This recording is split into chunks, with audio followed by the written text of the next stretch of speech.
Rushwa inadhalilisha utu wa binadamu, inasababisha vifo, inasababisha ulemavu, inasababisha dhuluma, inasababisha uonevu, inapora haki za wanaostahili, inachochea wizi na ubadhirifu wa mali za umma, inadhoofisha imani ya wananchi kwa serikali, inasababisha utoaji wa huduma uwe duni,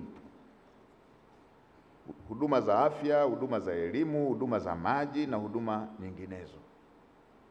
Dunia nzima imeelekeza nguvu zaidi katika kuzuia rushwa isitokee badala ya kusubiri kuitibu, na wahenga husema kinga ni bora kuliko tiba, na hekima hii inapaswa kuongoza katika mapambano dhidi ya rushwa. Na hiki ndicho ambacho mmetoka kushuhudia kupitia hotuba ya mtendaji mkuu, kwamba katika kipindi cha Julai hadi Disemba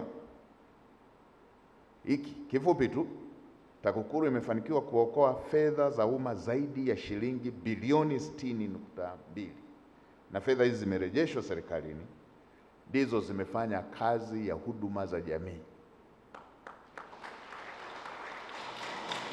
Zimepeleka dawa hospitalini, zimepeleka umeme vijijini, zimepeleka maji kwa Watanzania, zimerekebisha madaraja yaliyokatika, zimepeleka elimu, zimepeleka mchango kwenye elimu bila ada, zimepeleka kwenye mikopo ya elimu ya juu. Huu ndo muunganiko wa kazi yenu na maisha ya kila siku ya Mtanzania. Hongereni sana. Na Mheshimiwa Rais kila wakati tunapokuwepo wasaidizi wake anatuelekeza kuhusu kuhakikisha masuala yanayohusu huduma za jamii, maendeleo ya Watanzania na masuala ya utawala bora yanazingatiwa. Ndio maana kama alivyotangulia kusema, si tu ameziimarisha taasisi hizi, pia amezipa msukumo wa kusonga mbele katika mapambano haya.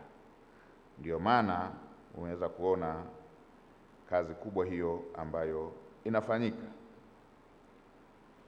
Fedha hizi ambazo nimezitaja, bilioni 60.2 kwa kipande cha Julai hadi Disemba zimeokolewa,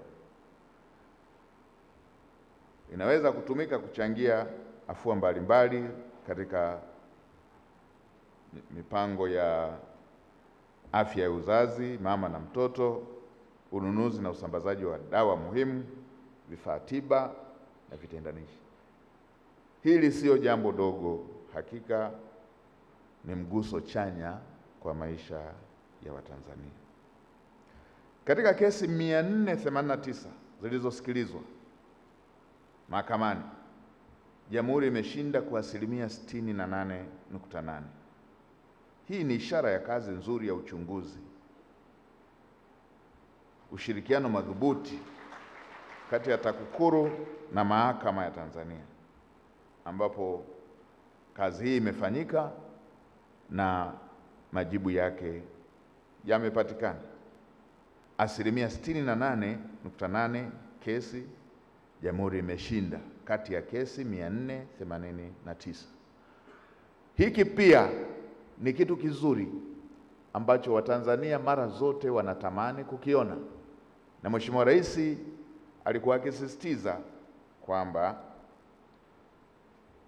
panapokuwepo na masuala ya rushwa, chunguzi zikamilike na uamuzi ufanyike.